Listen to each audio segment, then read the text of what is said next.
Hi, folks. A couple of weeks ago, I got an email offering me a beta key for a new game called Tiny Combat Arena. Well, let's check it out.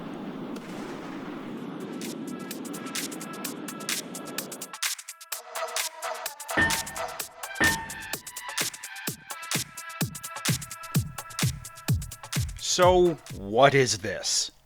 Well, Tiny Combat Arena is a retro style flight simulator from Microprose. Now, there's a name you probably haven't heard in a while. For the younger gamers, Microprose was one of the major game publishers back in the day, but the name has been defunct for quite a while. This is a modern game done up in the general style of combat flight sims from the early 1990s. The graphics, the user interface, the general gameplay elements, all of it, even the controls. Now, this is an early beta, and a lot of the features aren't implemented yet. Only the Harrier is flyable as a player vehicle, and as far as I could find, there's only one combat arena map. So keep all of that in mind.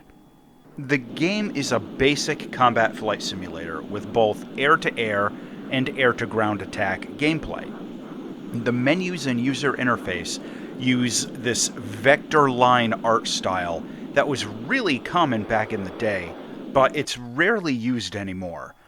In my opinion, it fits the overall theme of the game very well, and it succeeds in giving Tiny Combat Arena, that throwback look to the first generation of computer flight sims.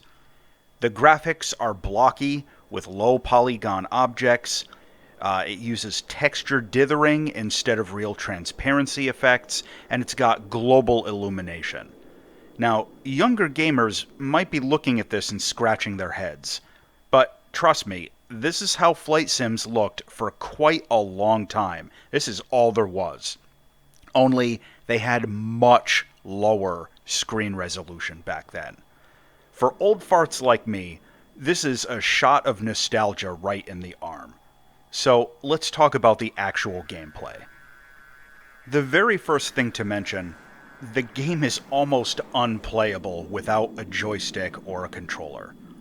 Trying to fly with the keyboard and mouse controls is honestly almost a non-starter, and I had to go dust off an old USB joystick that I haven't used in a decade, combined with using keybinds to my Elgato Stream Deck to control the weapon selection, landing gear, and all that.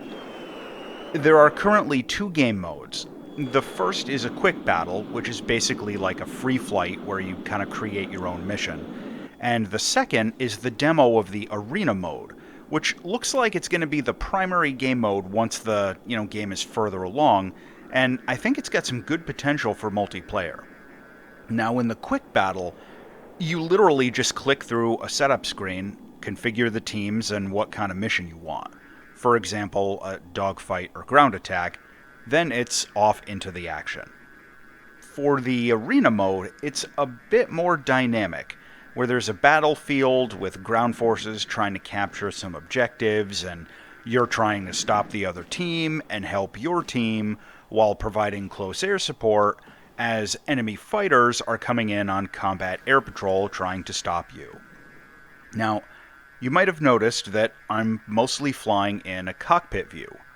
There is a chase cam style external view, but when you use it, you end up missing a lot of user information and interface elements and instrument readouts and so on. This, again, is how things used to be in flight sims. Things like fuel gauges, the heads-up display elements, and weapon targeting info weren't available flying in an external view, and they're not here. This adds an element of difficulty since the view controls can be a little clunky from inside the cockpit, which again is historically accurate, and it can be a little weird trying to look around with keybinds or a joystick hat. The actual combat is surprisingly good for a game in early beta.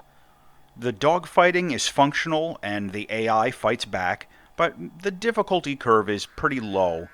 Again, this is a throwback to older style flight sims where Things like radar locks and missile tracking were dramatically oversimplified and a bit more arcade style. And fighting the AI aircraft is going to be pretty easy for even mildly competent players. That isn't a bad thing, and as I alluded earlier, I think the game is moving in the direction of like a multiplayer experience anyway, but I could be wrong.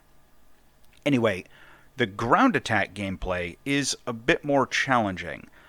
I never quite got the feel for landing good bomb hits, but you attack a combination of both stationary and moving targets, and limited ammo absolutely comes into play.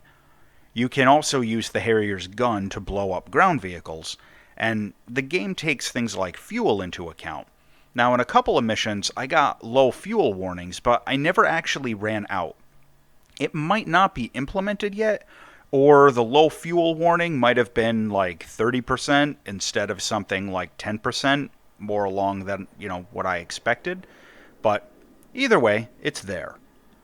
Now, as I mentioned up front, right now the only playable vehicle is the Harrier, which actually looks to be a version of the Harrier 2 based on its visuals and its weapon load. But it seems from the user interface like more vehicles are going to be playable in the future. The game currently includes a few other 1970s era jets, and I suspect that they're going to be flyable in a later release. Overall, I actually think Tiny Combat Arena is pretty fun. But, to be really blunt, I'm in the exact target demographic for this. An older gamer who still remembers Chuck Yeager's Air Combat, Jane's Fighters Anthology, and like the Sierra Dynamique's Aces games. I'm not really sure what younger gamers are going to make of this, but it certainly has the potential to be a very accessible arcade-style flight sim without a steep learning curve, and it could find a healthy niche in the market. I'll be following along with this one, and I may post another review when the game gets officially released. Anyway, as always, thanks for watching.